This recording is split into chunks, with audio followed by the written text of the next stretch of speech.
c'est proprement avoir les yeux fermés sans tâcher jamais de les ouvrir, disait Descartes, que de vivre sans philosophie.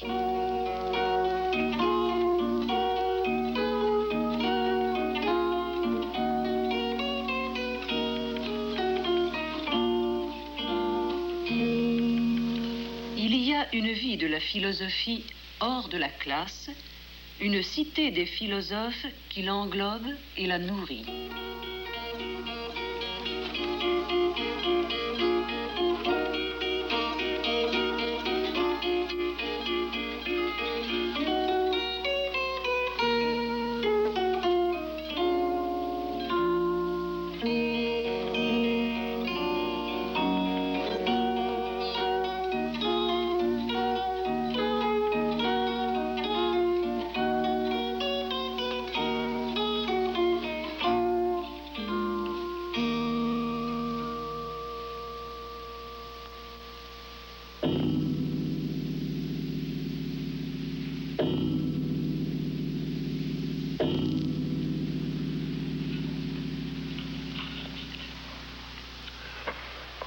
Jean-Hippolyte, je voudrais pour commencer vous poser la question suivante. Pourquoi y a-t-il une histoire de la philosophie et quelle est la spécificité de cette histoire? Eh bien, je crois qu'on ne peut pas faire aujourd'hui du moins, on ne peut pas faire de philosophie sans faire aussi de l'histoire de la philosophie, c'est-à-dire l'histoire des grandes œuvres philosophiques, des grands systèmes du passé. Lorsque vous voulez, vous qui êtes professeur de philosophie comme moi, lorsque vous voulez initier quelqu'un à la philosophie, il faut le mettre en contact avec des philosophes du passé, exactement comme si on veut apprendre la poésie, il n'y a qu'une façon, c'est de lire des poètes. Seulement, cette histoire ne ressemble pas, par exemple, à l'histoire des mathématiques qui disparaît dans les mathématiques actuelles. Par exemple, là, nous savons pourquoi le nombre imaginaire a réussi. Nous le savons aujourd'hui parce que nous connaissons certaines structures. Et en somme, l'histoire des mathématiciens et des mathématiques n'est qu'une série d'anecdotes par rapport au fondement qui est tout actuel.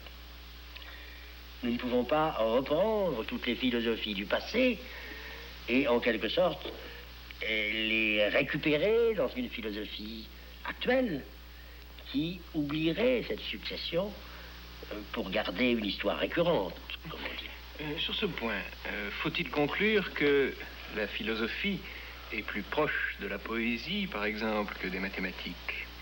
Ce qui intéresse le mathématicien, c'est la rigueur de la forme, dans un formalisme qui n'a rien à voir avec ce que les philosophes appellent quelquefois la forme. Les philosophes aussi veulent prouver, les philosophes aussi veulent la rigueur, mais le mathématicien arrive à dégager un système formel, une systématicité. Le système du philosophe n'y parvient jamais, bien que l'organisation de l'œuvre, la manière dont s'agencent les preuves, soit fondamentale.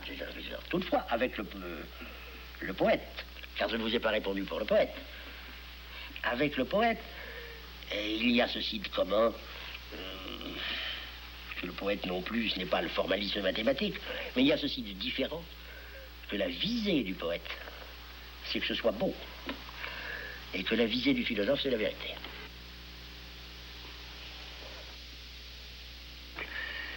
Cette histoire de la philosophie, qui n'est ni l'histoire de la beauté des systèmes, ni l'histoire anecdotique des philosophes, je suppose. Sûrement pas.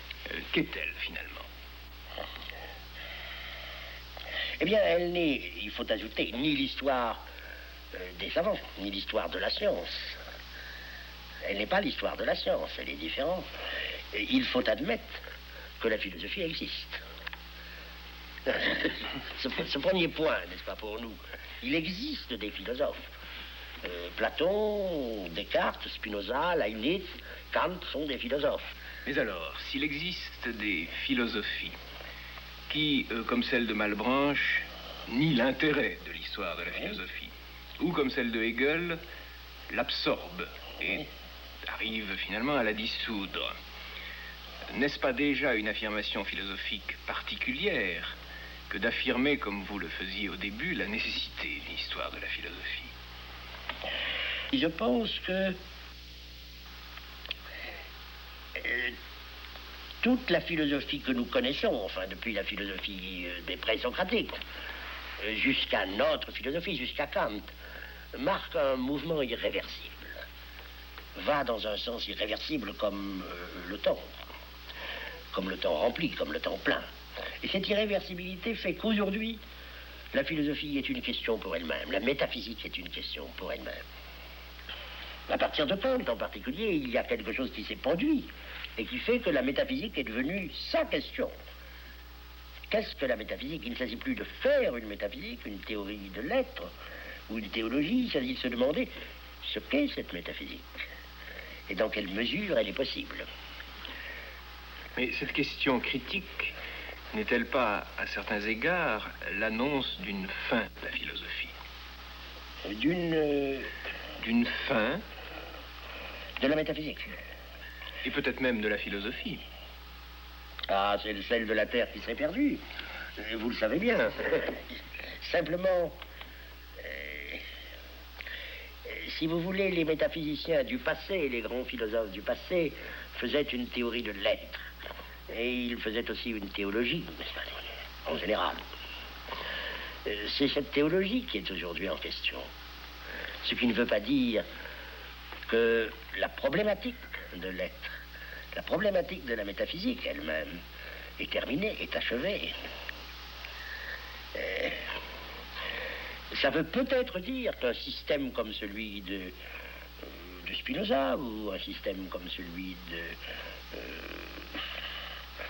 Descartes n'est pas tellement systématique, mais même un système comme celui de Descartes est impossible aujourd'hui, bien que nous ayons absolument besoin de lire Descartes et Spinoza pour faire de la philosophie. Ah, mais je voudrais tout de même vous interroger sur la nature de ce besoin, car si la question même, ou plutôt la formulation de la question philosophique s'est modifiée, si elle porte sur la possibilité de la métaphysique et non pas sur la possibilité de construire un système métaphysique, on peut se demander quel est l'intérêt proprement philosophique de l'étude des auteurs pré-critiques, en somme. C'est ça, il faudrait commencer la philosophie à Kant et ne pas remonter à Platon, par exemple. C'est un peu ce qu'il me semble résulter de ce que vous dites. Et peut-être difficile de me faire comprendre. Ça veut dire que les systèmes philosophiques du passé représentent une pensée du premier degré, si j'ose dire, qui ne sait pas penser elle-même. Mais ils nous donnent une sorte de pensée métaphysique existante, avec ce double caractère d'être le lien d'une matière et d'une forme. Ça veut dire que la pensée d'un philosophe est une pensée qui se veut penser de l'être, qui se veut penser du contenu, pas comme une pensée mathématique, par exemple. Et qu'elle est en même temps une pensée qui se veut rigoureuse et non pas arbitraire. Chez elle, le savoir du savoir et le savoir de l'être sont solidaires. Simplement, le philosophe du passé ne se pose pas la question de cette possibilité, ou du moins, il se la pose implicitement. C'est nous qui retrouvons aujourd'hui dans ces philosophes une question qui est quand même en germe chez eux. Bon, alors, je résume un peu ce que vous avez dit et je le caricature par conséquent. La philosophie qui est le projet de penser l'être, au terme actuel de son devenir, est plutôt devenue pensée de cette pensée, c'est-à-dire tentative de fonder de façon critique la possibilité même d'une pensée de l'être. Et ce mouvement est au fond pour vous le mouvement même de l'histoire de la philosophie. Alors, je voudrais poser de nouveau, en somme, une question que je vous ai déjà posée. S'agit-il là d'une histoire, en un sens qui ne serait pas purement métaphorique ou analogique? Qu'est-ce que cette histoire comporte de véritablement historique? C'est que vous avez résumé ma pensée d'une façon que je n'accepte pas. Lorsque vous m'avez dit, J'ai peut-être dit, après tout, qu'on allait de la pensée de l'être à la pensée de l'être. C'est bien ça, vous avez dit. Oui. Ça voudrait dire que le philosophe actuel est un pur philosophe critique qui examine les pensées qui sont des pensées de l'être, mais qui ne prétend absolument plus atteindre l'être, qui ne prétend absolument plus atteindre un contenu. Tout de même, vous avez bien dit que la question « qu'est-ce que la métaphysique » était Oui. au fond la question fondamentale de toute philosophie contemporaine. Oui, j'ai dit qu'il fallait que la métaphysique se mette elle-même en question. Mais ça ne voulait pas dire que la métaphysique, en tant que question de l'être, était une question abandonnée. Simplement, la question de l'être et la pensée de l'être ne se pose peut-être plus pour un philosophe actuel comme elle se posait pour Malebranche, par exemple, ou même comme elle se posait pour Descartes. Ce qui ne veut pas dire que le philosophe n'est pas quelqu'un qui, à partir de l'existence de son temps, à partir de son existence, n'est pas quelqu'un qui touche l'être d'une certaine façon. Simplement, il ne pense pas l'être comme Dieu pourrait être la pensée de l'être.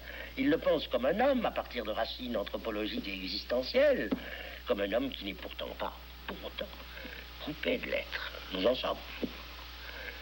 Mais cette pensée de l'être est évidemment une pensée dont nous n'avons plus l'ambition de faire la théorie comme ont pu l'avoir certains grands métaphysiciens. Je ne suis pas sûr que Platon, que vous savez, on a considéré comme un sceptique à certains moments de l'histoire, n'est pas quelqu'un qui erre, qui se promène, qui touche, qui doute, et dont au fond la pensée n'est pas un pareil système, comme ceux dont nous avons parlé tout à l'heure, mais une sorte d'enquête philosophique en même temps.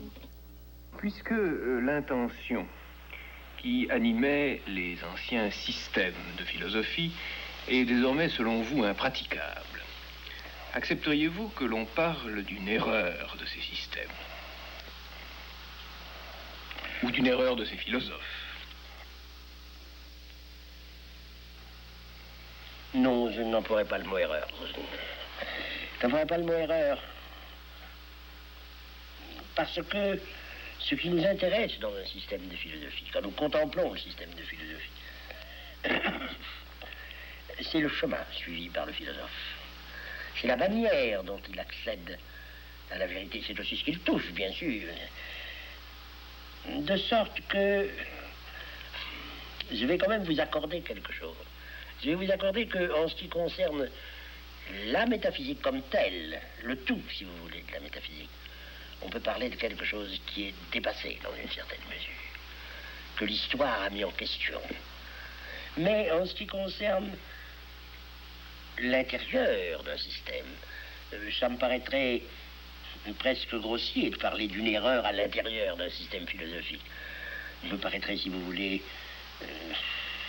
difficile, par exemple, dans une classe de philosophie, de dire, ben voilà, Descartes s'est trompé sur le doute, ou Descartes s'est trompé sur l'exemple. Bon, je ne pense pas que la réfutation d'un philosophe par un autre philosophe, bien qu'ils aient prétendu se réfuter les uns les autres, mais la réfutation d'un philosophe par un autre philosophe est quelque chose qui ait beaucoup de sens, je ne crois pas. Alors, par exemple, s'agissant de Descartes, Oui. puisque vous l'avez cité, qu'attendez-vous de lui? Écoutez, Satan, deux choses. C'est, comme vous savez, un grand philosophe et sa pensée représente un système. Un système qui a un ordre des raisons, n'est-ce pas, dans lequel la pensée s'efforce d'être cohérente et de montrer quels sont nos moyens de connaître et ce que nous atteignons dans la connaissance. J'attends de Descartes la pensée totale de Descartes, l'œuvre cartésienne, la pensée qu'il a apportée. Et il y a aussi le poids de cette pensée dans la suite des métaphysiques, dans la succession philosophique, historique. Le doute cartésien, peut-être qu'il n'a pas assez douté, vous me direz que je vais lui faire des reproches ou des erreurs, mais le doute cartésien est un mouvement qu'il faut toujours reprendre. Accepteriez-vous de dire que Dans le cas d'affirmations qui vous paraissent paradoxales ou même scandaleuses, je pense, je ne sais pas, à la justification théorique de l'esclavage par Aristote, pour prendre un exemple banal. Accepteriez-vous de dire que dans ce cas, ce qui est en question, c'est précisément l'enracinement existentiel de la problématique que vous évoquiez tout à l'heure? Sûrement, oui. Une pensée philosophique a des racines existentielles. Et j'entends par là, elle est enracinée dans le temps et dans son époque. Bien que sa visée, sa perspective ne soit pas seulement cette perspective existentielle. Platon a pensé sauver la cité antique au moment où elle allait disparaître. Il n'a pas réussi à la sauver, d'ailleurs. Et il a fait ce que Hegel appelle la rose dans la croix du présent. Il en a donné une pensée qui a l'air d'une pensée éternelle et qui vaut, d'ailleurs, à bien des égards. Et pourtant, nous savons bien que cette pensée est aussi un moment de l'histoire. Le philosophe pense son temps. Et il est difficile de couper la philosophie de ses racines existentielles, bien sûr.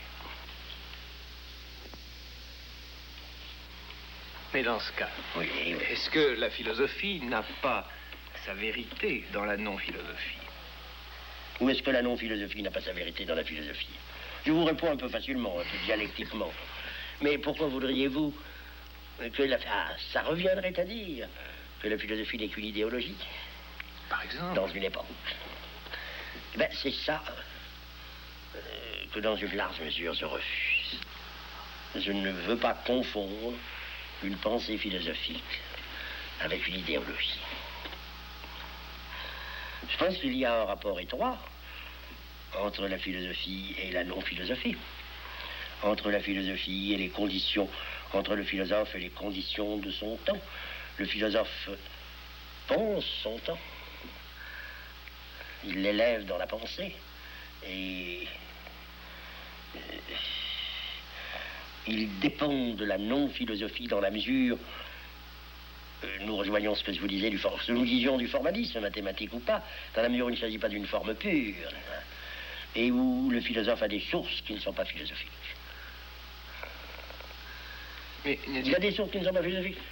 Si vous permettez, nous avons beaucoup parlé de système. Ne croyez pas que j'exclus de la philosophie de grands sceptiques ou de grands empiristes qui n'ont pas eu de système. Je tiens à vous le dire pour éviter qu'on puisse croire que pour moi la philosophie, ce sont seulement les systèmes.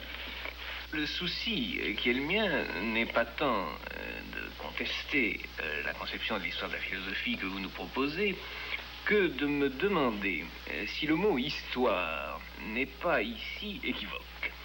C'est-à-dire si entre l'histoire des historiens et l'histoire philosophique de la philosophie telle que vous nous l'exposez, il n'y a pas une ressemblance qui ne tiendrait qu'à l'emploi du même mot, à savoir le mot histoire. Oui, je crois que je vous accorderai presque tout ce que vous êtes en train de dire en ce moment. Le seul fait de dire que l'histoire de la philosophie n'est pas une histoire comme les autres, ça veut dire que le mot histoire n'a pas absolument le même sens. L'histoire de la philosophie est une histoire d'abord comme les autres, car il faut trouver les sources, il faut analyser un langage, il faut analyser une pensée, mais la comprendre. Que diriez-vous de quelqu'un qui... c'est bien, même en littérature. Est-ce que vraiment il suffit d'analyser toutes les conditions d'un texte, d'un grand texte? Ne faut-il pas aussi en trouver la beauté, le sens esthétique? C'est exact, mais vous allez plus loin. Oui. Vous ne dites pas que la vérité philosophique est affaire de philosophes, Oui. Ce qui ne serait évidemment qu'une banalité. Comme l'esthéticien dit que la beauté de l'œuvre est l'affaire de l'esthétique. Vous semblez dire que l'histoire même de la philosophie, c'est-à-dire la philosophie comme devenir et non pas seulement comme vérité, est l'affaire du philosophe et non pas de l'historien. Là, je ne suis pas sûr que votre exemple soit adéquat, car l'histoire de l'art est une discipline historique. La beauté ne me paraît pas s'opposer au pluralisme des œuvres belles. Il peut y avoir une beauté de Shakespeare qui n'est pas contradictoire, bien qu'elle soit fort différente de la beauté des tragiques grecs. Vous êtes d'accord avec moi sur ce point? Il y a quelque chose qui nous gêne quand nous disons que deux systèmes philosophiques contradictoires sont vrais l'un et l'autre. Il semble qu'il ne puisse y avoir qu'une vérité. Non. Eh bien justement, sur ce c'est bien problème... C'est moi qui le dis, n'est-ce pas? Mais, ou alors, que la vérité de l'être est d'un tel ordre qu'elle rend possible, comme je crois l'ont dit des historiens de la philosophie, comme Guéroult par exemple, la nature, l'essence de l'être et de la réalité est telle que des points de vue opposés peuvent exister sur cet être. Est-ce qu'il s'enchaîne? Est-ce qu'il y a un devenir? Je n'en sais rien. Vous me posez une question qui... Il y a certainement une historicité. Je vous ai dit, je crois, au début de cette conversation que l'histoire de la philosophie ne pouvait pas récupérer les philosophes dans une sorte de perspective éternelle, comme le mathématicien récupère l'histoire des mathématiques. Donc il y a une succession. Donc il y a une apparition des systèmes philosophiques, une historicité incontestable. Mais la nature de l'être doit être telle qu'elle rende possible cette diversité, sinon cette opposition entre les systèmes philosophiques. Puisque vous vous refusez à concevoir l'enracinement existentiel de la philosophie sur le mode de l'idéologie, reste d'ailleurs à préciser peut-être le sens de ce terme. Je pense que vous n'acceptez pas de vous dire ou qu'on vous dise marxiste. Je ne prétends pas qu'il n'y a pas de rapport entre certaines philosophies et les rapports de production ou les conditions techniques de la production. Est-ce à la philosophie elle-même de penser ce rapport? Certainement. Aujourd'hui, elle doit les penser. Quand une philosophie n'arrive pas à penser ses propres sources, et elle n'y arrive jamais complètement. Quand je vous ai dit tout à l'heure que aujourd'hui la métaphysique se met en question, je pense qu'un philosophe ne peut pas ne pas s'interroger sur les conditions mêmes de sa pensée et en quelque sorte sur les sources qui ont alimenté cette pensée, qui ont pu être des sources religieuses ou des sources économiques, techniques. Aujourd'hui, nous sommes au moment où la mise en question aussi de ce rapport entre les sources et la pensée philosophique existe. Ceci m'amènera à vous poser une question purement pédagogique, ou d'apparence pédagogique, à tout le moins. Quel usage, selon vous, peut-on faire de l'histoire de la philosophie dans notre enseignement de la philosophie? Une classe de philosophie. Et dans une classe de philosophie. Oui, pas dans l'enseignement de la licence ou de la... Non. Une classe de philosophie. Dans cette chose qui a été admirable et dont j'espère qu'elle subsistera. Nous l'espérons tous. S'adaptant d'ailleurs à ce monde nouveau.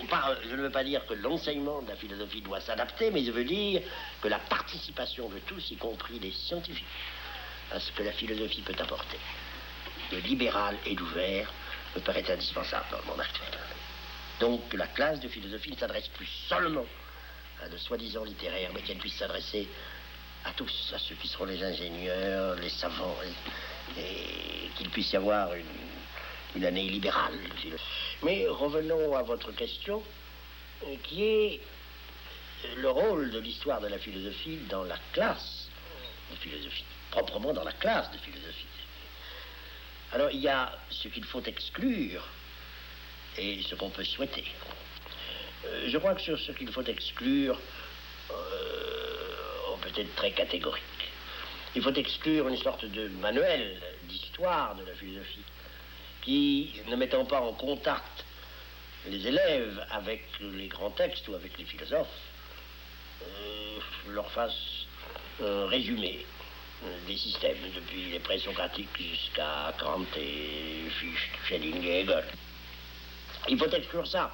Et il faut exclure aussi une sorte d'éclectisme qui consisterait à envisager les grandes questions philosophiques, l'empirisme, le rationalisme, tous ces nonismes, et à chercher une solution moyenne. Hélas, il y a encore de cela dans beaucoup de manières de travailler d'élèves de philosophie, essayer d'opposer une thèse à une autre, de les combiner. Donc, au lieu de cela, les mettre, je crois que c'est l'essentiel, les mettre en contact avec un ou deux, le plus naturellement, c'est le meilleur, mais il est impossible de faire ça, de faire beaucoup de philosophes, les mettre en contact direct avec quelques grandes œuvres philosophiques. Et s'il fallait en choisir une seule, pour des raisons qui seraient un peu longues à expliquer, c'est évidemment Platon que je choisirais. La deuxième chose importante, c'est que le professeur de philosophie fasse comprendre à ses élèves que l'histoire de la philosophie n'est pas comme les autres histoires. Elle n'est pas une sorte d'histoire purement empirique, mais que la philosophie touche quelque chose et qu'elle n'est pas du même ordre. Faire comprendre l'originalité de l'histoire de la philosophie et mettre les élèves en contact avec un ou deux grands philosophes, voilà tout ce que j'attends de l'histoire de la philosophie en classe de philosophie. Vous avez dit tout à l'heure que vous choisiriez Platon. Et vous avez dit que les raisons en étaient très compliquées. Ne pourriez-vous pas tout de même nous dire quelques-unes des raisons de ce choix? Eh bien, d'abord, il n'y a pas de système de Platon, bien que ce soit une pensée systématique. Il y a une recherche, et le chemin même de cette recherche. Il y a aussi un rapport profond à son temps et à la vie humaine, Platon. Par exemple, nous avons parlé tout à l'heure du désir de sauver la cité grecque et presque du sentiment que cette cité était sur son déclin. Mais il y a quelque chose de plus fort aussi, c'est ce mythe à la fin du 7e livre, je crois que c'est le 7e livre de la République, où Platon compare l'homme actuel, ou Socrate dans Platon compare l'homme actuel à un enfant qui n'aurait pas su au début de sa vie que ses parents n'étaient pas ses vrais parents, et qui découvrirait un jour que les personnes qui l'élèvent ne sont pas ses parents véritables. L'homme est un peu comme cela, il a perdu l'obéissance aux traditions et aux coutumes, et il faut chercher par la raison, et par la raison seule, comment faire pour se conduire. Cette recherche qui n'est pas une solution, dont la solution n'a pas été donnée par Platon, cette voie de recherche, cette ouverture de recherche, c'est quelque chose qui me séduit, comme toute la pensée platonicienne. Je pense que il y a une façon de faire réfléchir le jeune philosophe sur la philosophie par Platon qui est inimitable.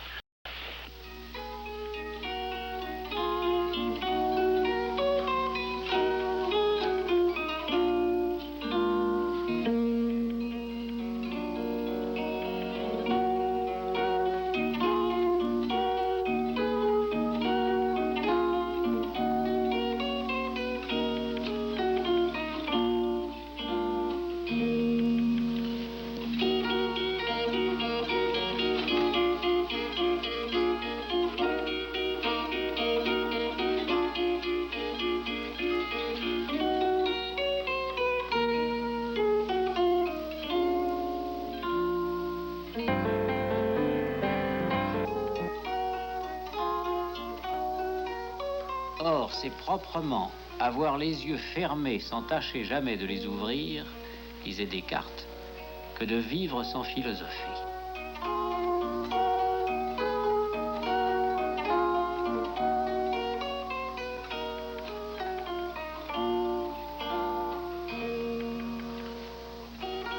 Il y a une vie de la philosophie hors de la classe, une cité des philosophes qui l'englobe et la nourrit.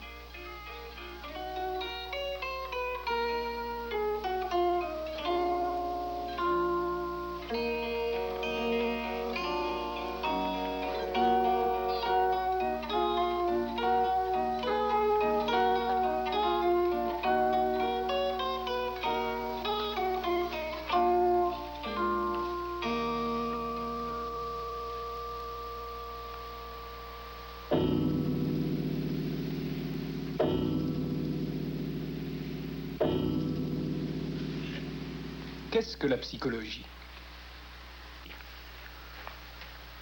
En général, quand quelqu'un pose cette question, surtout à un psychologue, il pose en fait deux questions bien différentes.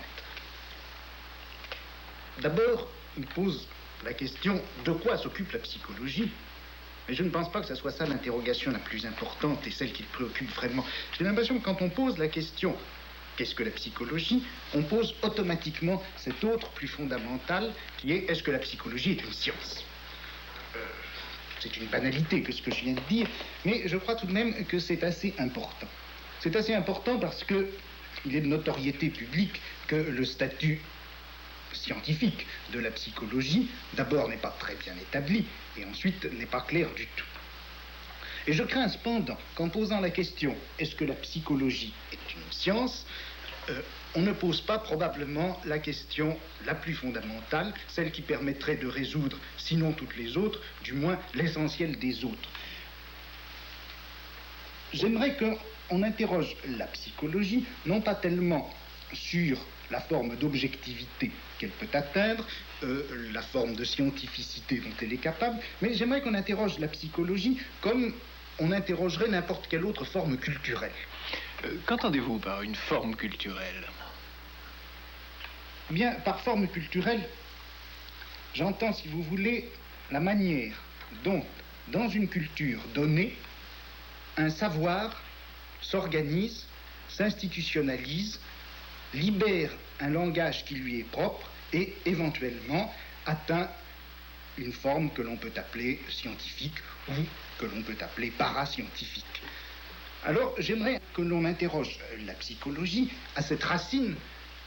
En quoi la psychologie est-elle, dans la culture occidentale, une forme de savoir, ce savoir pouvant être une science ou pouvant éventuellement n'en pas être?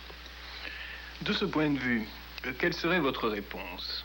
Eh bien, je crois que la psychologie appartient à une certaine forme culturelle qui s'est constituée dans le monde occidental, peut-être dans le courant du XIXe siècle. Et cette forme culturelle, tout en apparaissant à ce moment-là, ne date pas absolument, entièrement du XIXe siècle. Il est évident que la forme culturelle que la psychologie a instaurée s'inscrit à son tour dans l'histoire de bien d'autres formes culturelles. Je pense par exemple à ce qu'a pu être la confession pendant tous les siècles chrétiens. Je pense également à ce qu'a pu être la littérature ou le théâtre, à ce qu'ont pu être aussi ces institutions qu'ont été au cours du Moyen-Âge, au XVIe siècle encore, les cours d'amour, les salons, etc. Enfin, voyez-vous, c'est toute cette interrogation que l'homme a toujours portée sur lui-même. C'est cette interrogation qui a pris à un moment donné cette forme culturelle que l'on appelle la psychologie. Vous n'avez pas cité la philosophie. Est-ce que la philosophie n'est pas une forme culturelle ou bien n'y a-t-il aucun rapport entre la psychologie comme forme culturelle et la philosophie? Vous me posez en réalité différentes questions. Vous me demandez si la philosophie est ou non une forme culturelle et vous me demandez d'autre part si la philosophie et la psychologie, entendues toutes deux comme forme culturelle, ont un rapport. Et enfin, vous me demandez quel est le rapport qu'il peut y avoir entre ces deux formes culturelles. À la première question, je crois qu'on peut répondre en disant que la philosophie, c'est probablement la forme culturelle la plus caractéristique et la plus générale du monde occidental. Depuis le début de la pensée grecque, eh bien, jusqu'à Heidegger, jusqu'à maintenant, la philosophie a été ce en quoi la culture occidentale s'est toujours et perpétuellement réfléchie. Dans cette mesure-là, la philosophie n'est pas une forme culturelle, elle est la forme culturelle la plus générale de notre culture. Maintenant, à la question, y a-t-il des rapports entre la forme culturelle qu'est la philosophie et la forme culturelle qu'est la psychologie? À cette question-là, que pourrait-on répondre? On peut répondre de deux façons. On peut répondre que la psychologie n'a fait, en quelque sorte, que reprendre dans un style enfin positif et enfin scientifique toute une série de questions qui avaient hanté, qui avaient animé la philosophie au cours des siècles précédents et que la psychologie, en traitant enfin de la conduite et du comportement, n'a pas fait autre chose que de démystifier d'une part et rendre positif de l'autre des notions comme celle d'âme, par exemple, ou comme celle de pensée, etc. Dans cette mesure-là, la psychologie apparaîtrait comme purement et simplement la reprise scientifique de ce qui, jusqu'à présent, avait été aliéné et obscur à soi-même sous la forme de la philosophie. Et dans cette mesure-là, la psychologie apparaît très bien comme la forme culturelle dans laquelle l'homme occidental s'interroge lui-même. Et la psychologie, ça serait le rapport fondamental de l'homme à soi dans une culture comme la nôtre. Maintenant, il y a une autre réponse. Il y a une autre réponse possible, et c'est cette autre réponse, bien sûr, que je préfère. Ça consisterait à dire que la philosophie étant la forme culturelle la plus universelle dans laquelle l'Occident s'est réfléchi, il s'est produit à un moment donné, dans cette forme culturelle et dans cette interrogation qu'elle autorisait, il s'est produit un événement assez fondamental qui date probablement du début du 19e siècle, peut-être déjà de la fin du 18e. Cet événement, ça a été l'apparition de ce qu'on pourrait appeler une réflexion de style anthropologique. C'est-à-dire qu'est apparue à ce moment-là, pour la première fois, cette interrogation que Kant a formulée dans sa logique, l'interrogation « qu'est-ce que l'homme ?» Mais tout de même, avant Kant, il existe des traités intitulés « Traités de la nature humaine ». Il existe une réflexion sur l'homme. Oui, mais je crois que la réflexion sur l'homme, au XVIIe et au XVIIIe siècle, tous ces traités sur la nature humaine, tous ces traités de l'homme, ne faisaient en réalité que déployer une réflexion de second ordre par rapport à la réflexion philosophique. C'est-à-dire que le problème de la philosophie était, au moins depuis l'époque chrétienne, une réflexion sur l'infini.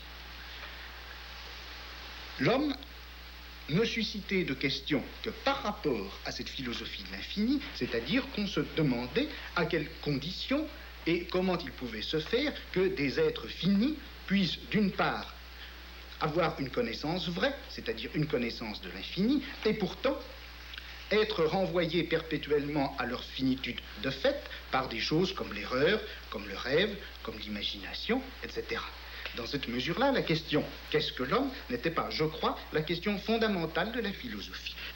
Et puis avec Kant, il y a un renversement de perspective. Avec Kant, il y a un renversement de perspective, c'est-à-dire que pour la première fois, la philosophie s'interroge primitivement sur la finitude. C'est à partir de la finitude que l'interrogation philosophique va se déployer. Il est d'ailleurs caractéristique que, quelque temps déjà auparavant, bien sûr, la pensée de l'infini avait émigré du côté des mathématiques. Tout de même, la critique de la raison pure n'est pas une anthropologie. Oui, mais je vous répondrai par le texte de Kant dans la logique. Vous savez, lorsque Kant dit que les trois questions, que puis-je connaître, que dois-je faire, que m'est-il permis d'espérer, se rapportent toutes les trois à une quatrième question, Vastis der Mensch, la question « qu'est-ce que l'homme ?» et dont il dit qu'elle est à la fois la question de l'anthropologie et la question la plus générale de la philosophie. Et dans cette mesure-là, je crois que Kant est bien, sinon le fondateur, du moins le découvreur de ce nouveau champ philosophique qu'est l'anthropologie, champ philosophique qui est arrivé, je crois, au XIXe siècle, et par l'intermédiaire de la dialectique, de Hegel, de Marx, à recouvrir le domaine qui était traditionnellement celui de la philosophie.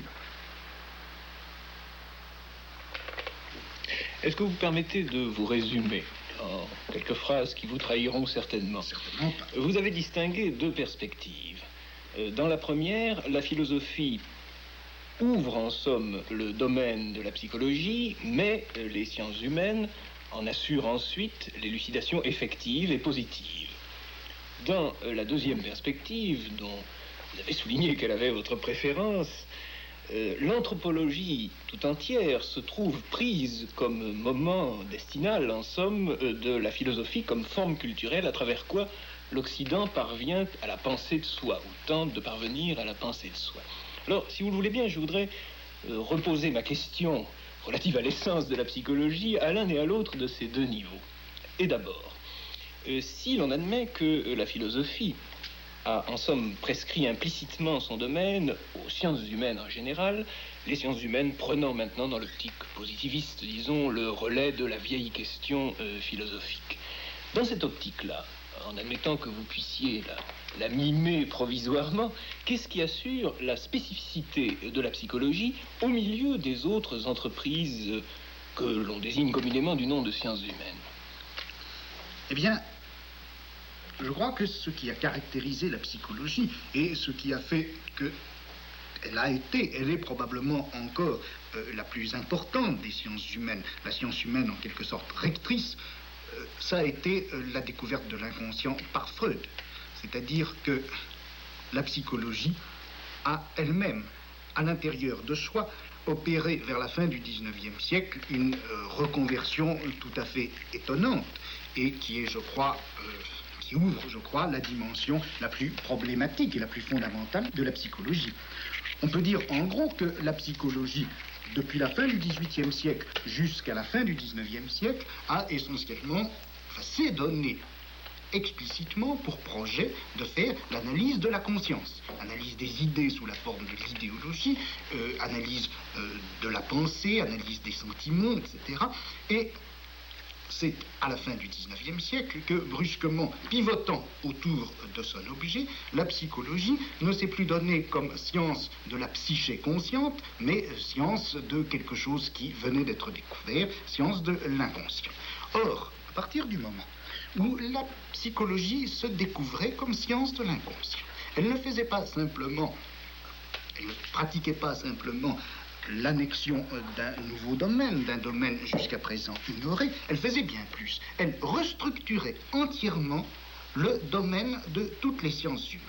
En effet, en découvrant l'inconscient, la psychologie découvrait que le corps lui-même faisait partie de notre inconscient, que la collectivité à laquelle nous appartenons, le groupe social, la culture dans laquelle nous avons vécu font partie de notre inconscient. Elle découvrait que nos parents, notre père, notre mère ne sont pas autre chose que des figures dans notre inconscient, etc. Si bien que toutes les sciences qui avoisinaient la psychologie, comme la physiologie, comme la sociologie, se sont trouvées remodelées et reprises en compte par la psychologie elle-même, par la médiation de cette découverte de l'inconscient. De telle sorte que la psychologie est ainsi devenue, au niveau de ses fondements les plus secrets, elle est devenue probablement ce qui porte avec soi tout le destin des sciences humaines. Plaçons-nous maintenant dans l'autre perspective.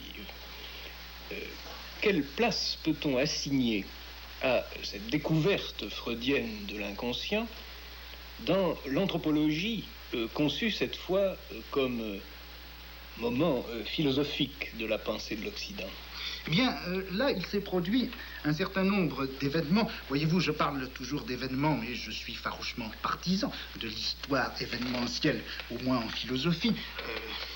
Puisqu'après tout, jusqu'à présent, on n'a jamais fait l'histoire de la pensée qu'en termes abstraits de structure générale, idéale et intemporelle. Eh bien, il faudrait peut-être risquer une histoire purement événementielle de la philosophie, et non pas des philosophes. Eh bien, si on faisait une histoire événementielle de la philosophie, je crois qu'il faudrait constater une série de faits, d'événements en quelque sorte bruts dans l'être même de la philosophie, qui se sont passés au XIXe siècle. Cet inconscient que la psychologie découvre comme nouvel objet et en même temps comme méthode absolument universelle pour toutes les sciences humaines, voilà que cet inconscient, en fait, il était déjà réfléchi par la philosophie elle-même, et ceci depuis Schopenhauer. Or, cet inconscient qui était objet philosophique depuis Schopenhauer et qu'il est resté jusqu'à Nietzsche, a été en même temps pour la philosophie ce qui lui a permis de contourner la question anthropologique que Kant avait assignée à la philosophie comme son domaine le plus général. Grâce à la réflexion sur l'inconscient, on s'est aperçu, si vous voulez, pour parler très grossièrement, finalement, que l'homme n'existe pas. Et c'est bien ce que Nietzsche a découvert lorsque, en affirmant la mort de Dieu, il a montré que cette mort de Dieu, ce n'était pas simplement la fin de la religion chrétienne, ce n'était même pas la fin de toutes les religions, mais c'était la fin de l'homme dans sa réalité et dans sa valeur humaniste, tel qu'il avait été reconnu depuis la Renaissance, depuis le protestantisme, peut-être même bien avant, depuis Socrate. Et si bien que on arrive à cette très curieux chiasme dans les événements fondamentaux du savoir occidental au XIXe siècle, apparition de l'anthropologie comme destin de la philosophie occidentale au début du XIXe siècle, découverte par la philosophie de l'inconscient comme à la fois fondement et disparition de cette anthropologie, et d'un autre côté, les sciences humaines et la psychologie reprennent à la fin du XIXe siècle cet inconscient, fondent ainsi les sciences de l'homme sous une forme qui se veut, qui se croit et qui est peut-être positive, mais au moment où les sciences humaines se fondent dans leur positivité, voilà que l'homme a philosophiquement disparu. Et si précisément il existe de nos jours ce lien et ce non-lien entre la philosophie et la psychologie, c'est bien peut-être précisément à cela que ce phénomène est dû. D'une part, la philosophie a imposé le thème anthropologique à toute la culture occidentale, et puis au moment où la psychologie reprend ce thème anthropologique et lui donne, grâce à l'inconscient, une parole absolument nouvelle et peut-être positive, eh bien la philosophie découvre que l'homme lui-même n'existe pas, ce qui fait que la positivité de la psychologie n'aurait peut-être pour fondement que cette aberration, ce vide, cette lacune qui serait l'existence de l'homme. Vous avez dit que le grand recentrement de la psychologie et même des sciences humaines en général s'était fait à la fin du XIXe siècle autour du thème de la découverte de l'inconscient. Le mot découverte est pris en général dans un contexte scientifique ou positiviste. Qu'entendez-vous exactement par découverte de l'inconscient? Bien, je crois qu'il faut prendre le mot à peu près au sens strict. Freud a littéralement découvert l'inconscient comme une chose. Il y a eu, pendant une vingtaine d'années, il y a eu une mode qui a régné, qui a été de dire que, malgré tout l'intérêt de la psychanalyse, on rencontrait chez Freud un perpétuel postulat chosiste. Enfin, depuis Politzer jusqu'à Merleau-Ponty compris, le chosisme, le positivisme de Freud a été critiqué comme une séquelle de la pensée du XIXe siècle, et on a essayé au contraire de réintroduire cette chose gênante qui était l'inconscient, de la réintroduire dans un réseau de signification plus subtile, plus fine, dans un réseau de signification tout court, de telle sorte que l'inconscient aurait pris statut dans une subjectivité peut-être transcendantale, ou peut-être empirique, ou peut-être historique, peu importe, mais l'inconscient aurait cessé d'être cette vilaine chose désagréable et caillouteuse que Freud a découvert en quelque sorte au-dessous du psychisme humain. Mais enfin, il ne faut pas oublier tout de même que Freud a effectivement découvert l'inconscient comme on découvre une chose, ou plutôt, si vous voulez, comme on découvre un texte. On sait bien, et là-dessus, les interprétations que le docteur Lacan donne actuellement de Freud sont indubitables, on sait bien que l'inconscient freudien a une structure de langage. Mais ça ne veut pas dire que l'inconscient est un langage en quelque sorte vide ou virtuel. L'inconscient, c'est une parole, ce n'est pas une langue. C'est-à-dire que ce n'est pas le système qui permet de parler, c'est quelque chose qui a été effectivement écrit, des mots qui ont été réellement déposés dans l'existence de l'homme, ou dans le psychisme de l'homme, si vous voulez, en tout cas, qui se découvrent littéralement lorsque l'on pratique cette opération un petit peu mystérieuse qu'est la psychanalyse. On découvre un texte écrit, c'est-à-dire qu'on découvre premièrement qu'il y a des signes déposés. Deuxièmement, que ces signes veulent dire quelque chose, que ce ne sont pas des signes absurdes. Et troisièmement, on découvre enfin ce qu'ils veulent dire. La reconnaissance de l'inconscient comme texte, puis l'opération par laquelle on déchiffre la signification de ce texte. S'agit-il là de deux moments méthodologiques de la psychologie? Il me semble que dans la pratique psychanalytique, la découverte qu'il y a un texte et la découverte de ce que ce texte veut dire ne font en réalité qu'une seule et même chose. Est-ce à dire, pour employer le langage de la linguistique, que le texte psychique est à la fois le message et le code de ce message? On a affaire à un ensemble de graphies, si vous voulez, dont on ne sait même pas encore si ce sont des lettres ou des mots qui sont par là représentés. Et de plus, une fois que l'on sait, ou une fois admis qu'il s'agit bien de mots qui sont ainsi déposés, on ne sait pas leur sens. Et on ne sait pas quel rapport ils ont avec leur sens. Il faut donc que l'opération analytique fasse d'un seul tenant la triple opération qui consiste à isoler ce qui est signifiant, deuxièmement, établir la loi qui régit les rapports du signifiant au signifié et finalement découvrir ce que ça veut dire et découvrir le texte final qu'il y a à interpréter. Oui, mais je vois là une difficulté.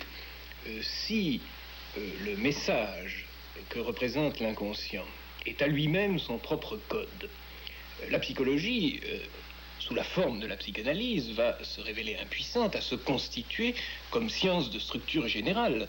Nous aurons affaire dans tous les cas à des textes individuels porteurs de leur propre code et qui demanderont à chaque fois le recommencement de l'entreprise entière. Bien, c'est pourquoi il n'y a pas, au fond, de psychanalyse générale, c'est pourquoi il n'y a pas de psychanalyse collective. On ne peut parler de psychanalyse d'une culture, par exemple, ou de psychanalyse d'une société que par métaphore, c'est-à-dire, puisque nous sommes dans le domaine des sciences, par erreur et par abus de langage.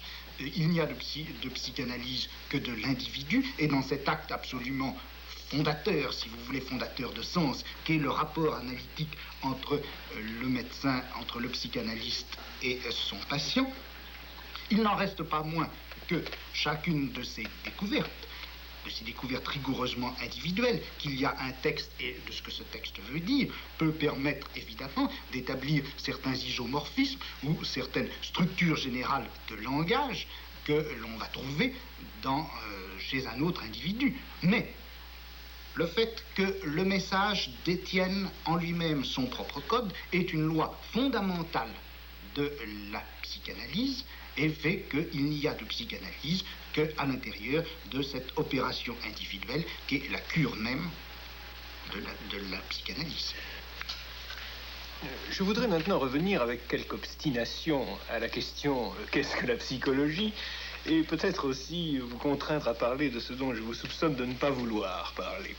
Vous définissez la psychologie comme science ou connaissance de l'inconscient. Mais enfin, quel statut accorder à toutes ces pratiques, à toutes ces activités qui existent? Psychologie animale, tests, psychophysiologie, psychologie factorielle. Bref, tout ce qu'on appelle, pour l'opposer à la psychanalyse, la psychologie théorique ou la psychologie de laboratoire. Eh bien, il me semble précisément que cette psychologie est la moins théorique qu'on puisse imaginer. Je veux dire ceci, c'est qu'il n'y a certainement pas entre la théorie et la pratique freudienne la distinction qu'on a voulu croire pendant un certain nombre d'années. La pratique freudienne et la théorie freudienne ne sont certainement qu'une seule et même chose. En revanche, la psychologie dite théorique me paraît terriblement pratique. Je veux dire ceci, c'est que les rapports de production ont changé entre le 19e et le 20e siècle. Les rapports de production ont changé, et puis, de plus, l'homme est apparu comme n'étant pas simplement un producteur, mais maintenant comme un consommateur. Et il me semble que, d'une part, dans cette apparition de la consommation comme fait économique essentiel, et puis dans le jeu qui s'est produit dans les rapports de production, c'est libérer un espace à l'intérieur duquel un certain nombre de pratiques sont devenues possibles. La psychologie des aptitudes, si vous voulez, et la psychologie des besoins me paraissent l'une et l'autre se loger très bien à l'intérieur de ces nouvelles pratiques économiques. Et je crois que toute la psychologie, à partir du moment où elle n'est pas psychologie de l'inconscient, c'est-à-dire à partir du moment où elle n'est pas psychanalyse, est forcément une psychologie de type économique. Eh bien, je terminerai par une question pédagogique. Si vous aviez à enseigner dans une de nos classes terminales ce qu'on appelle la psychologie, comment vous y prendriez-vous? Bien, je dois vous dire que je serais assez embarrassé.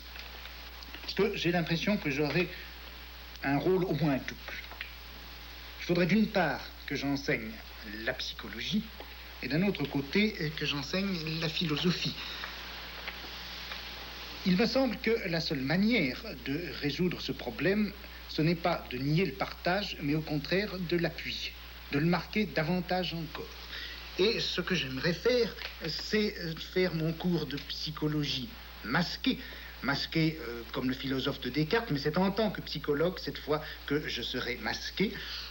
Je tâcherai de changer mon visage autant que faire se peut, changer ma voix aussi, changer mes gestes, changer tout mon habitus. Et puis, pendant l'heure de psychologie, eh bien, j'enseignerai la psychologie de laboratoire, j'enseignerai les tests, j'enseignerai le labyrinthe, j'enseignerai le rat. Bien sûr, il faudrait aussi que je parle de psychanalyse. Ça serait, si vous voulez, la seconde variante de ce premier personnage. Je tâcherai de parler avec la plus grande prudence, mais la plus grande précision aussi, de ce que c'est que la psychanalyse, qui est si proche de ce qu'il y a de fondamental dans les sciences humaines et qui est pourtant si éloignée de la psychologie de laboratoire, probablement parce qu'elle n'est pas liée à la même structure de la praxis. Et puis alors, pendant l'heure suivante, je serai philosophe, c'est-à-dire que j'enlèverai mon masque, j'essaierai de reprendre ma voix, et c'est à ce moment-là, dans toute la mesure, au plus près de moi-même, que j'essaierai de parler de ce que c'est que la philosophie.